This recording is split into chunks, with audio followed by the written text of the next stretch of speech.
On retrouve en Syrie, bien évidemment, les mêmes ingrédients économiques et politiques qui ont alimenté les révoltes tunisiennes et égyptiennes, ainsi que dans un certain nombre d'autres pays arabes, comme la Libye, où là cela prend bien sûr une tournure beaucoup plus tragique, comme à Bahreïn, comme au Yémen, etc. Donc les ingrédients sont les mêmes, une revendication de justice sociale, une revendication qui émane de la jeunesse visant à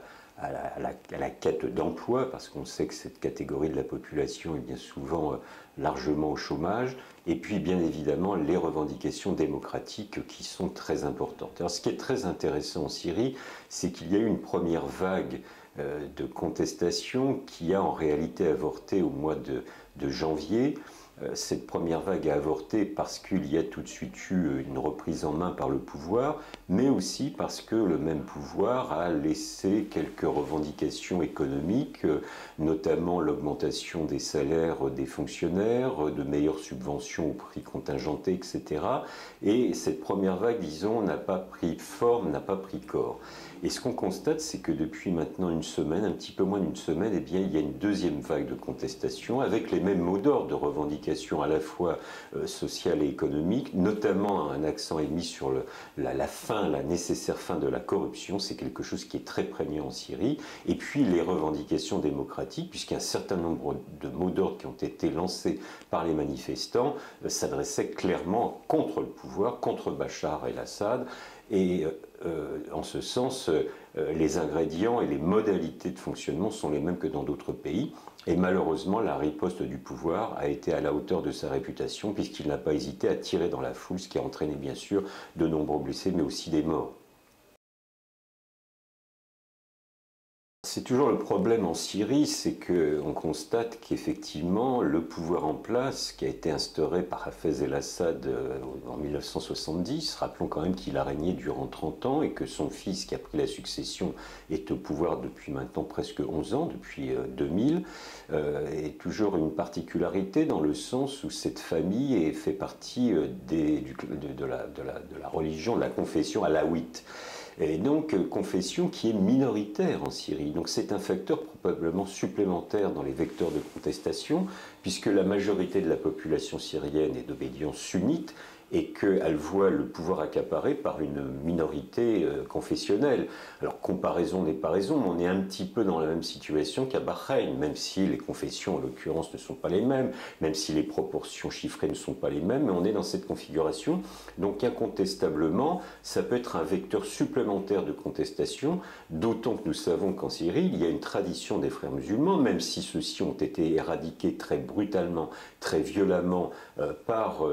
Hafez el-Assad, le père de l'actuel président, et que depuis lors les frères musulmans sont réduits à la clandestinité, ont été extrêmement affaiblis par cette répression brutale, très dure, mais enfin on peut considérer qu'il y a encore des réseaux qui existent. Et puis par ailleurs nous avons d'autres groupes d'opposants qui sont laïcs, qui sont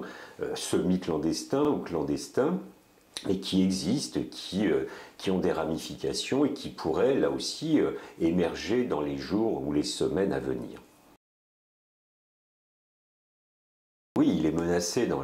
l'hypothèse où ce mouvement prend corps et exige plus de démocratie. Pour ce type de régime, l'exigence démocratique est toujours un danger. En même temps, incontestablement, ce régime possède aussi des appuis de personnes qui non pas sont convaincues idéologiquement, mais qui bénéficient des prébendes de l'appareil d'État, puisque là aussi nous avons, comme dans la plupart des autres pays arabes, des réseaux clientélistes, et Bachar el-Assad en use largement, d'où d'ailleurs les revendications contre la corruption,